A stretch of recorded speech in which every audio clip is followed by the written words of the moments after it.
Congress for inviting me to speak with you. It's something I've been wanting to do for a while. Alright, so I'm a graduate of Waterloo. Shortly after graduation, I went to Taiwan for a few years where I taught optometry at medical school there. And here's an example of me teaching optometry students.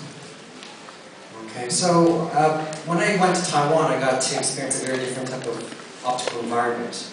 Okay, so what I mean by that is high myopia there is very, very common.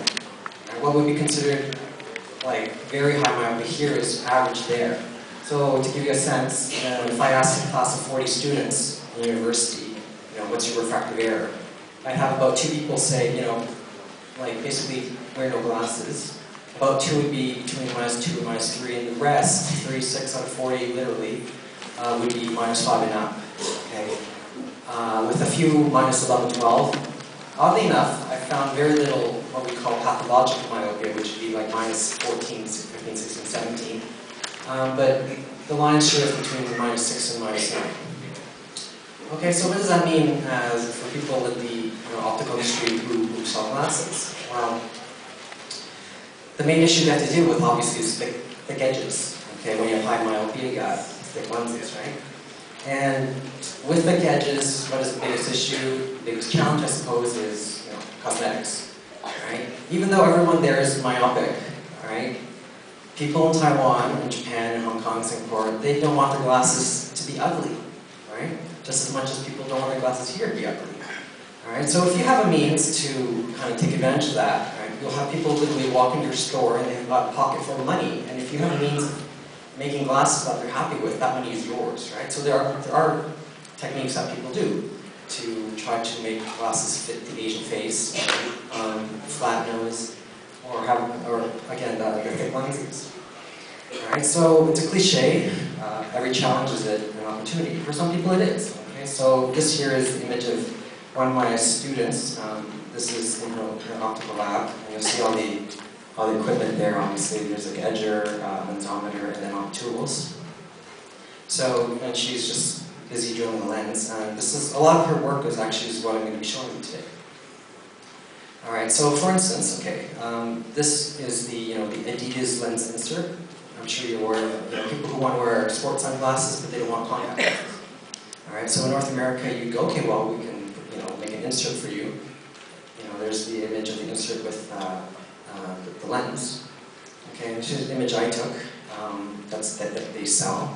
You can, if you're buys a prescription, you just put your lens right in there. Okay, and again, this is for like more specific racquetball, say, usage. Okay. All right, no, okay, but then we have people say who want designer sunglasses. All right, say they go, okay, I want Ferragamo, and they're -9. Well, you go, okay, well, you gotta wear contact lenses, but not everyone can wear contact lenses. Not everyone wants to wear contact lenses.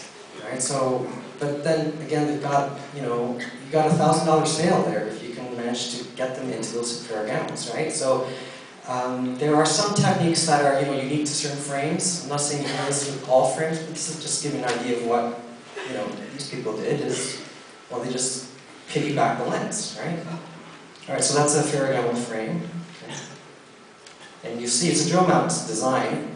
So, there's a single lens there. They put the nice prescription right in behind the sunglass lens. Right? So, I think this is the world's first piggybacking of spectacle lenses. Alright? So I'll just give you a few images.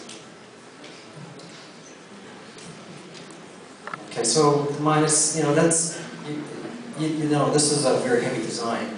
You're going to want to go as high next as you can. But still, we're looking at, -7, -8, -7. Alright.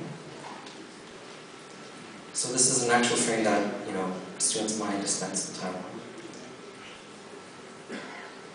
And that's the drill mounting area.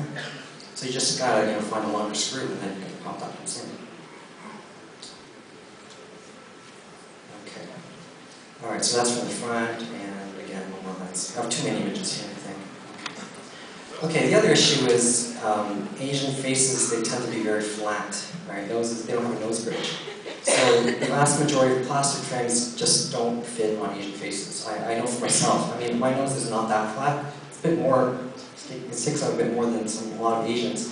But I put on like wraparound sunglasses and it vaults my face. Okay, and like the lenses end up just sitting on my cheeks.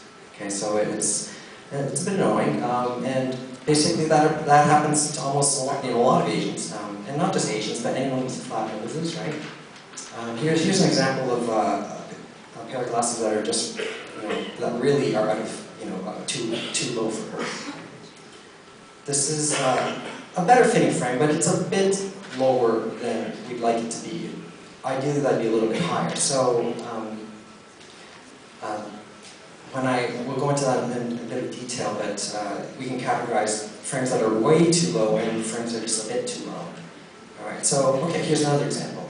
All right. Patient. This is a 40-year-old, long-time loyal customer. She comes in every 6 months, just looks at the frame selection and just chooses the wildest looking frame and gets them made. And she has a big collection at home. So she looks around and finds this J.F. Ray designer frame, and she's presbyopic, so she has progressive lenses.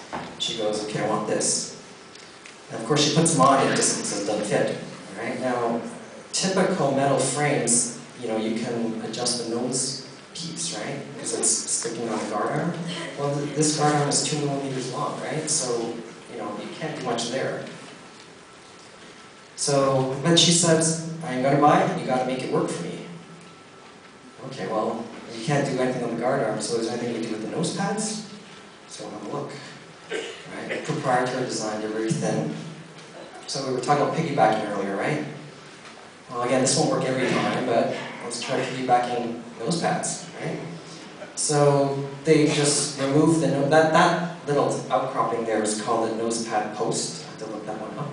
Okay, so you take a second nose pad, you cut off the nose pad post, and you just sew them together, right?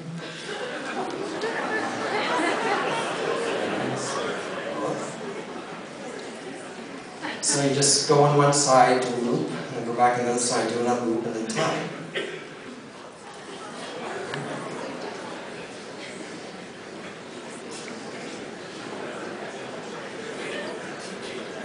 Okay, now of course once it's done, you can't just put that on a frame. So you want to package it together. So you put it in that heat shrink wrap tubing, like that, right? Apply some heat, and then it zips up nicely. The blue string there is to kind of show you, the actual process you've done. You can probably choose, a white string that isn't invisible. And then you clip away, and you release that nose pad post. Okay, and then boom, you can fit the frame on the face, right? And then you got your $1,000 sale.